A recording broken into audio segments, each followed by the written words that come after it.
Okay guys, so today we're going to be going over FDR and his New Deal. Now in the previous video we saw how Herbert Hoover failed to fix the Great Depression. So of course we're not going to re-elect him as president, so we're going to get a new president, and that's going to be Franklin D. Roosevelt. Franklin Delano Roosevelt.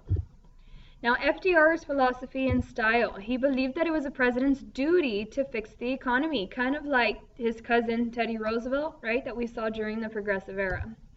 Now he had a brain trust, and they were his group of advisors, right, his cabinet members. He also provided fireside chats, and he explained his policies to the public, right? We heard, or we saw in the 1920s how the radio became extremely popular. So what he did is he used the radio to talk to the people, for them to have, confidence in what he was doing. And those were known as his fireside chats. Now, he did get polio at the age of 39, which is going to handicap him, right? Put him in a wheelchair. And his wife, Eleanor Roosevelt, traveled to the United States and was a political activist, right? She worked a lot on domestic affairs. When you hear the word domestic, that means here at home. So that's what she focused on. Now, women in the Great Depression. They had to make ends meet while the men were out looking for jobs. We're going to see that the Great Depression is going to put a lot of people out of work. All their savings are going to be gone. So really you have nowhere to turn to. So the women had to make ends meet. Eleanor Roosevelt and her It's Up to the Women rallied women, right? She motivated them, to keep the family together and keep them going.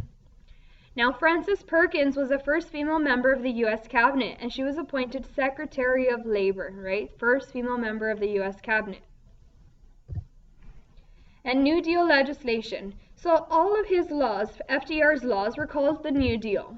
The only thing we have to fear is fear itself. It's one of the most famous things that FDR said during his inaugural speech, or inaugural address, right? The only thing we have to fear is fear itself, meaning everything will be okay.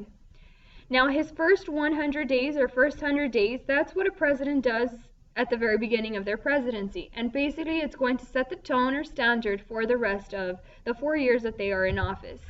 So the first thing he does is he calls Congress into a special session. He pushes for important bills, which are future laws. And they are known as relief, recovery, and reform. So what we will be going over in class is his relief, recovery, and reform laws or bills that he put into place to help out the Great Depression. If you have any questions, let me know.